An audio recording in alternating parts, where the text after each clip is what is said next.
وآخر دعواهم أن الحمد لله رب العالمين۔ رسول اللہ صلی اللہ علیہ وسلم نے اس لیے فرمایا اللہ عز و جلال صرف وہ عمل قبول کرتے ہیں جو خالص اس کی رضا کے لیے کیا جائے۔ کیسے پتہ چلے گا مجھے اور آپ کو کہ ہمارا عمل خالص ہے کہ نہیں؟ یہ سمجھنا ضروری ہے۔ خواہش تو سب کی ہوتی ہے، اس کی 3 نشانیاں ہیں۔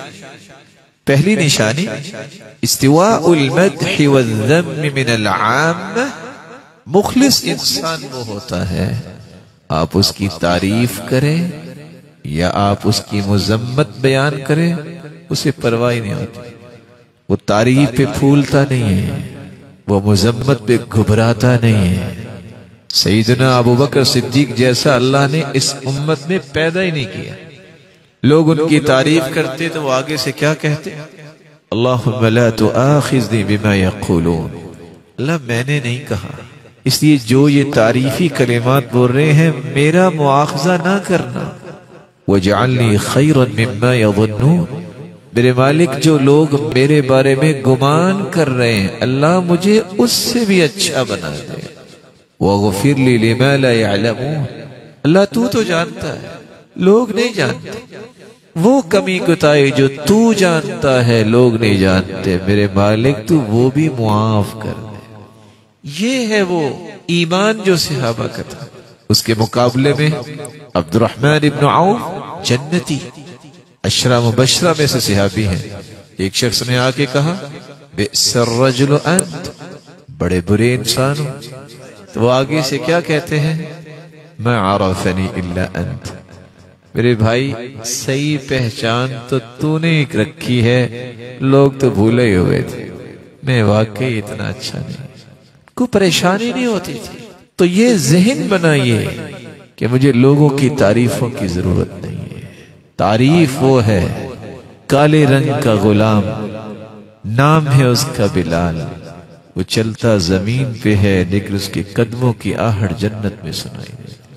یہ ہے تعریف، یہ ہے پروٹوکول، یہ ہے انسانیت کا وزن۔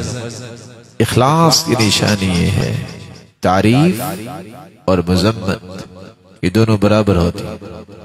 نسیان رؤیت الاعمال فی الاعمال، اخلاص کی دوسری نشانی یہ ہے نیکی کرو بھول جاؤ۔ المخلص یکتم حسناته کما یکتم سیئاته، یہ اخلاص کی نشانی ہے کہ مخلص جس طرح برائیوں کو چھپاتا ہے وہ اپنی نیکیوں کو بھی چھپاتا ہے۔ رسول اللہ صلی اللہ علیہ وسلم نے یہی تربیت دی۔ اور تیسری بات اقتضاء ثواب العمل فی الآخرہ، میں اور آپ جو بھی عمل کرے اس کا تقاضا اللہ عز و جلال سے آخرت میں ہو، دنیا کے لیے نہیں۔ اور یاد رکھنا سقسقہ تامہ، جو اللہ کے لیے کرتا ہے اللہ اسے محروم نہیں کرتا، لیکن مطمع نظر ہو کہ آخرت میں ملے۔ سیدہ عائشہ کے پاس ایک شخص آیا فاستطعمها، کھانا طلب کیا اور انہوں نے دے دیا۔ وہ جاتے جاتے خوش ہو کے کہتا ہے جزاک اللہ خیرا، مومنوں کی ماں اللہ آپ کو بہت اچھا بدلہ دے۔ تو فوراً کہتی ہے غفر اللہ لک، غفر اللہ لک، اللہ تجھے معاف کرے۔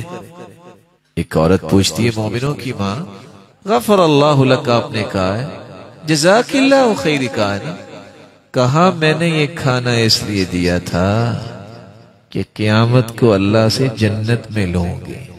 اس نے دنیا میں جزاک اللہ کہہ دیا، مجھے ڈر آیا کہ یہاں ہی تو بدلہ مل گیا تو قیامت کو محروم نہ ہو جاؤں۔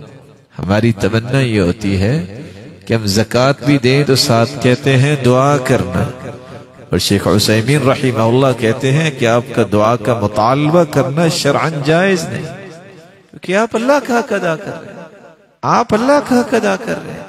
اور سلف کا طریقہ تھا جو صدقہ جس کو دینا چاہتے تھے اس کا ہاتھ پکڑ کے اس کو بوسہ دیتے کہ یہ ہے وہ ہاتھ جس کی وجہ سے قیامت کو مجھے بلندی ملنی ہے۔